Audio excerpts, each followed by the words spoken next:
Hi lovelies, welcome back to my channel. Is this thing focused? I got a new camera, so. Well, today's the day where I tell the long-awaited story of me running away from the hospital.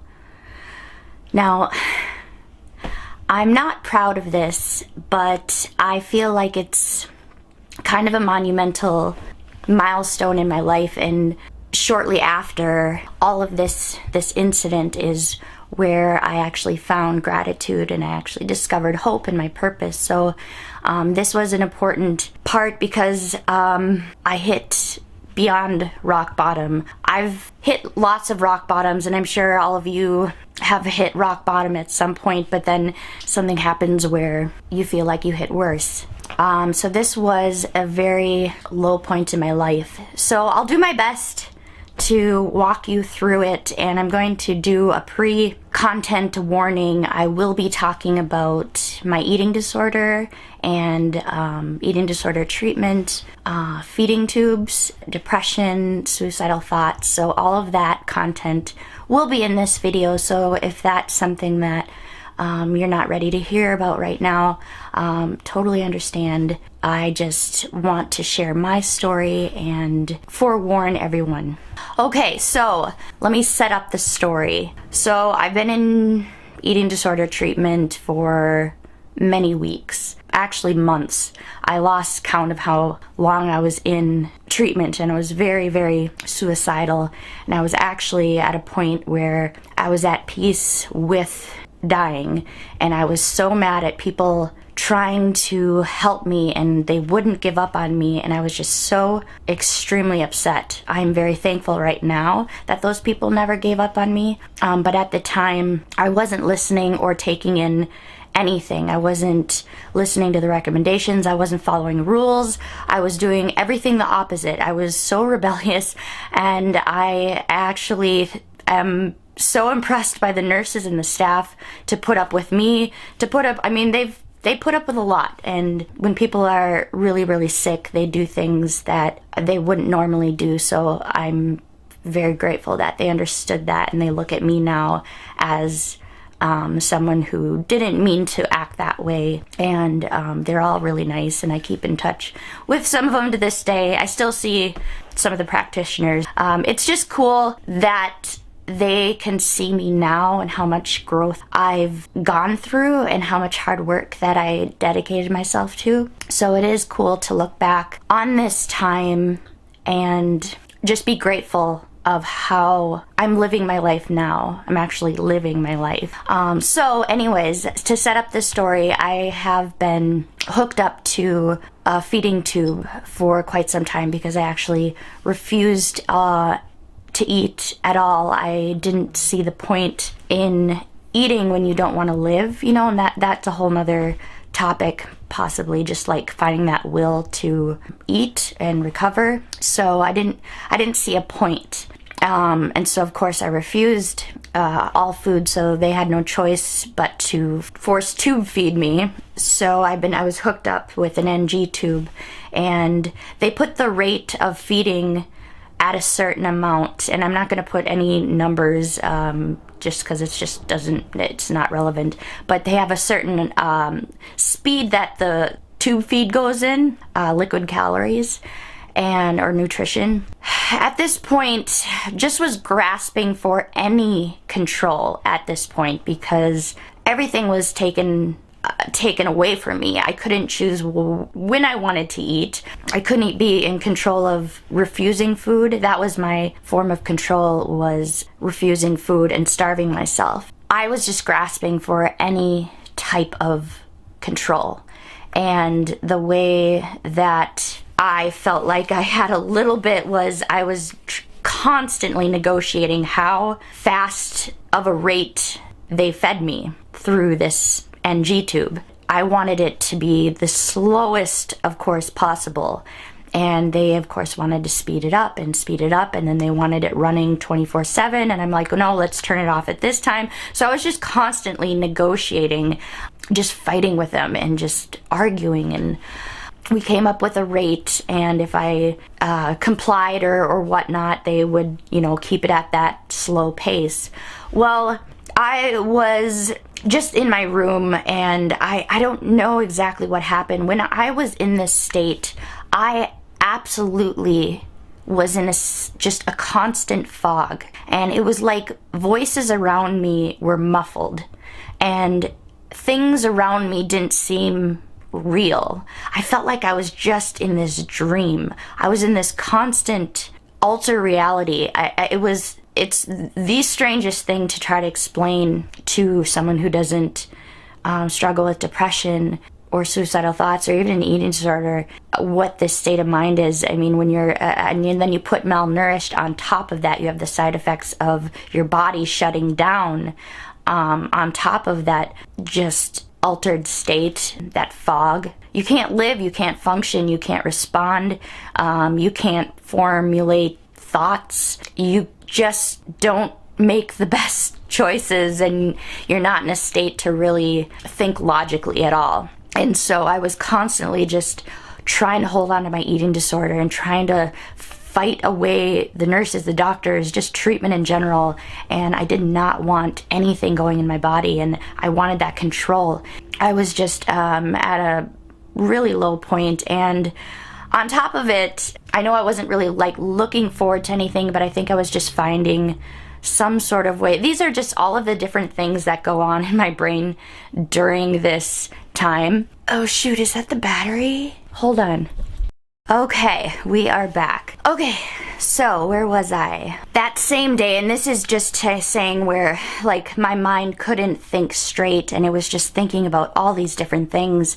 And that day, one of my childhood best friends was getting married, and I just remember like, I know I need to go somehow. And of course, like I couldn't. I was on I didn't mention this earlier, and I'll talk about this separately.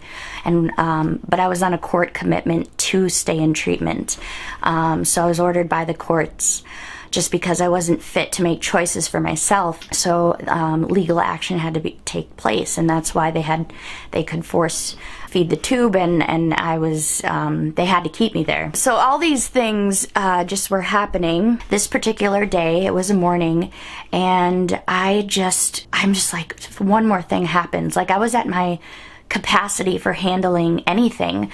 I was just fed up just with everything. You know, my tolerance for stress was maxed out, beyond maxed out. That particular day I refused again a meal, so they said if I refuse one more time, they're going to have to bump up the feeding rate for the liquid nutrition for my NG tube. And so it happened, and the way that the nurse did this wasn't exactly, and I won't say her name because I'm throwing her under the bus, but it wasn't exactly the right way to go about doing this. You never want to do something behind the patient's back, because that just puts a lot of more distrust into people and the program. So she turned it up behind my back, and what I thought I understood was they were going to wait till a certain time of the day. So it really caught me off guard when I looked at my machine and the rate was just cranked up, and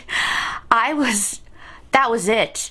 I just had that tunnel vision, and all I was thinking is, I need to get out of here right now, like major flight response. My room was right next to the front desk, kind of the nursing station, and I was just looking for the first moment they looked away, and there was a long hall leading towards the double doors, and nothing's locked, and I'm on the 3rd floor, and there's 2 flights of stairs. I was so weak, but in that moment it was like I lost all sense of how I felt. I was just that one-track mind.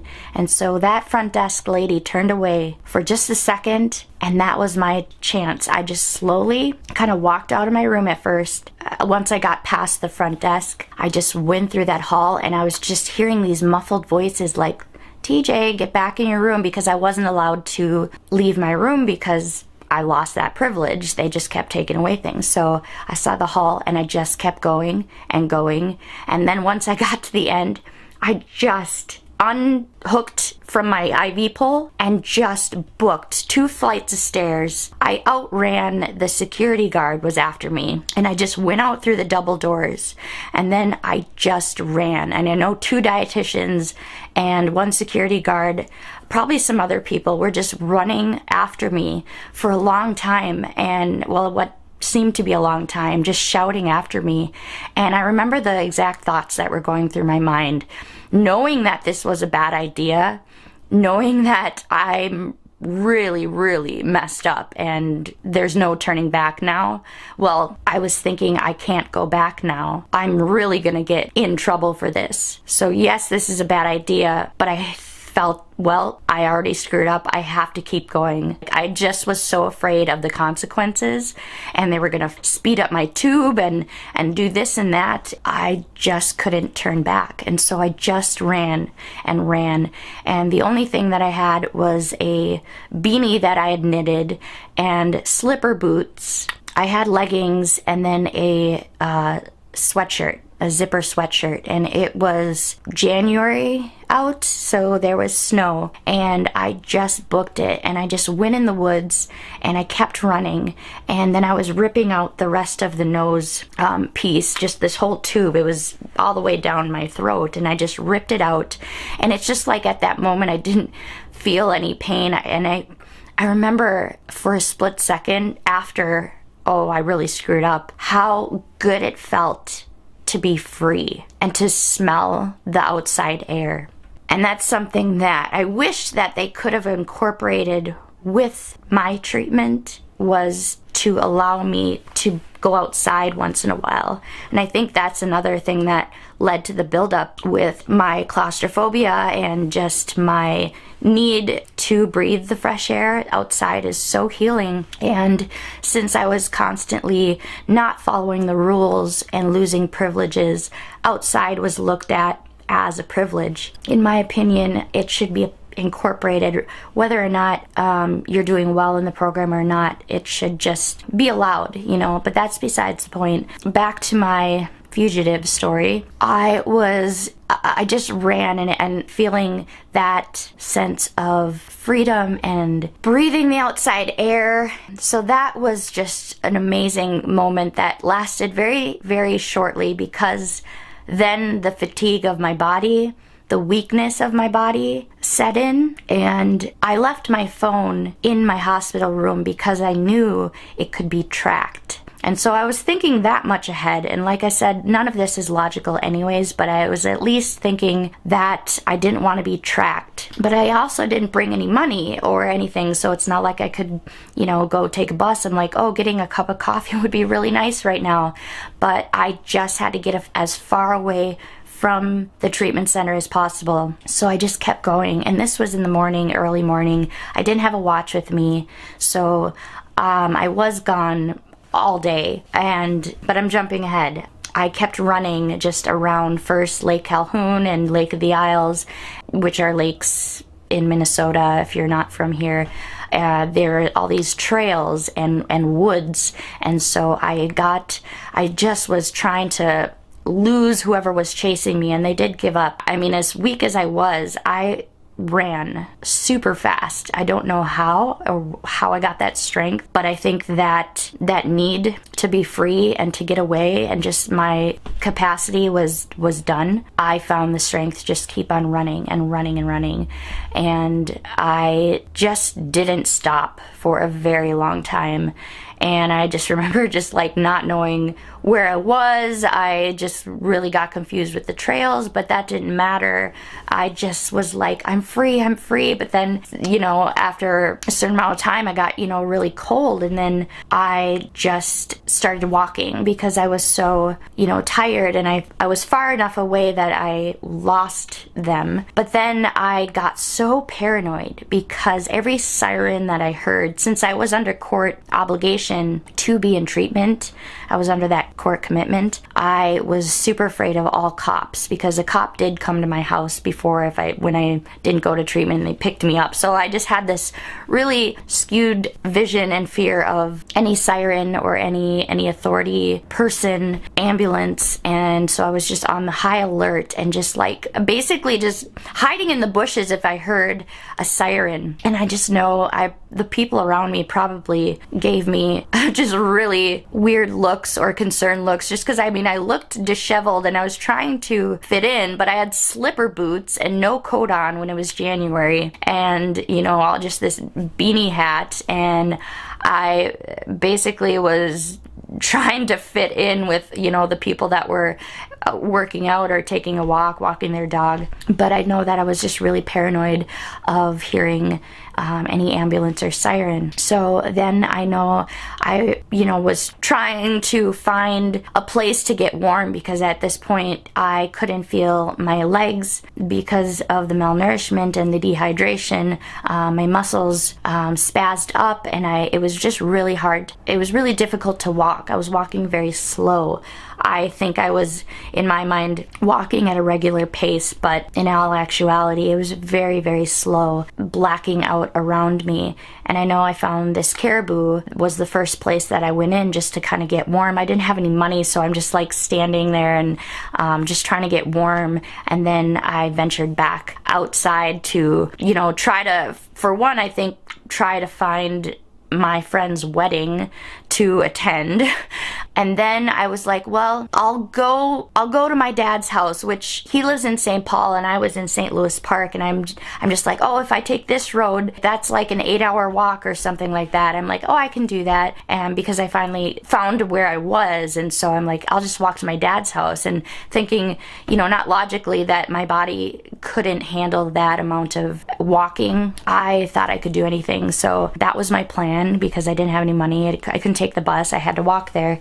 But then I was like, I gotta get to my family. I know that my family was gonna visit me that night, so it did cross my mind to somehow be on the main road so I could see them drive by when they visited me. Granted, that was all the way in the evening, so that was just a lot of hours I had to figure out or kill. So that was also a plan. I thought I could talk to my family and convince them to not bring me back or something like that. I was just so afraid to go back to the treatment because I thought just everyone hated me and everyone was so mad, and I just broke the worst rule that there was. So I was just terrified to go back. But I also just didn't know what I was gonna do. No money, and really didn't have a place to keep warm. I remember I walked into a Lunds because I had to go to the bathroom, and I just remember like it was so nice, first of all, to not have to go to the bathroom when you wanted, because in this treatment facility the bathrooms were locked, and you had a nurse supervise you in the bathroom all the time. So it was just like so awesome. I remember feeling that, like how nice it was. In these little moments, I had these little moments where it was just like, oh, that's nice, I miss that. My mind was just really in a weird state of mind. I wasn't afraid. I was just trying to figure out each moment by moment. I wasn't thinking too far ahead. I wasn't really thinking too far back. I was just like, okay, what do I do now? Where do I walk to now? Like, how am I going to keep my legs from collapsing? So my mind was very focused on the here and now and just kind of trying to stand up. And so I thought about, okay, let me head back towards treatment because I knew my family was going to visit. It started to get dark out. I'm going to tell what my family told me during this time. I'm going to pause my story. I'm going to pause at me heading back towards the treatment. And this is what they told me. It'd be interesting to get their point of view maybe in another video, but this is what they told me, what was happening, and it made me feel horrible. because I didn't want to put any stress on anyone else, and I didn't realize what I was causing. In my mind, the world would be better without me, and nobody cares about me. I just thought this, and of course that wasn't true. My family loves me and I love them, but at this moment of my life, I convinced myself that I wouldn't cause any stress if I was gone. Like, the treatment facility would be better without me because I was such a pain. So anyways, I heard that they sent out search parties. They had a missing person poster. They were gonna send out just kind of like a air search, and they had all of my friends and family kind of just like looking and combing the sidewalks and streets and parks. It was really hard to hear that. To hear how distressed my mom was broke my heart. She just fell to her knees and was just praying over and over. And when I finally did come back, she told me all this, and it was really hard. So yeah, I put a lot of distress on my friends and family. So back to my story. When I was starting to head back in the direction, I was still many miles away. This is when things kind of got scary finally for me. I honestly thought that's how I was gonna die, and just right there on the sidewalk, because I was so cold, I was so tired, I was so weak, malnourished, and I didn't know what I was gonna do. I was so lost, and I had no phone, no money. So I was just walking super slow, and I just remember my bones just hurting, and my breath was starting to get heavy, and things around me began to get dark, and I just was collapsing, just struggling just to like stay hunched over. And at that moment, a car stopped. He was an Uber driver, and he stopped and he said, "Are you okay?" Because I'm sure that I looked not okay. And I said, I was so scared, because he said, "Where are you going?" And that was the first time that I cried in a long time. I didn't have any emotions throughout this whole period because I was so depressed, and I was so I had such this tunnel vision, and I was so numb, and I was so malnourished that I just didn't feel. I turned off all emotions just because it was too exhausting to feel. And when this Uber driver asked me, "Where are you going?" I just burst into tears, and I said, "I don't know. I don't know where I'm going." And he said, "Well, come in my car at least to get warm, and we'll get you a cup of coffee." And I like, okay, you have me at coffee. I'll get into a stranger's car if they offer me coffee. No, I'm kidding. Things couldn't get worse. So I got into this stranger's car, and he brought me to get some Starbucks. He was an older gentleman, and it's difficult to talk about this specific person because he now, sorry to jump all over the place, but at the time he was a very sweet friend, and was very, very nice to me, and he did save my life. However, years later, it became a gaslighting situation and a stalker situation, and I now have a restraining order over this man. So that's maybe why I'm just feel weird about talking about him in this glorious light, because at the time he was like my family even said he was my guardian angel. So anyways, with that information now, back to this Uber driver. He brought me to get the coffee and was just very, very calm, and he said, "Well, where'd you come from?" I said, "Well, okay, I actually ran away from the hospital." And he wasn't quick to jump in and say, "We got to bring you back." He let me decide that. He said, "I'm not going to decide this for you. You have to make this decision on your own." So I appreciated that. And I said, "I don't know what I want to do yet. I don't know. I just need some time, and I just wanted to get warm." So I was sipping my coffee, and he parked in the parking lot across from the treatment center, because he actually lived in the apartments right by the treatment center. So we parked in his parking lot. We were just facing my treatment center, and I just was, there's a little pond there, so it was just nice. And he started just to show me pictures of his son and just little like photography, flowers and this and that. And it was just really calming just to, like, you know, listen to him talk. It gave me time to really think, okay, what is the right thing to do? And so after all of this, he asked, he's like, now what do you want to do? And I said, I need to go back. I need to go back. And it's dark out, so it's been the whole day, and I was so terrified, but I didn't know what else to do. I knew I didn't want to let my family down, and I knew I had to face them eventually. So he brought me back, and they had to transport me to actually the medical hospital. This was a hospital facility, but it wasn't the actual like medical hospital place. I don't know how to explain that. They had medical personnel there, but they transferred me to like the hospital just to get stabilized because I was really in bad shape.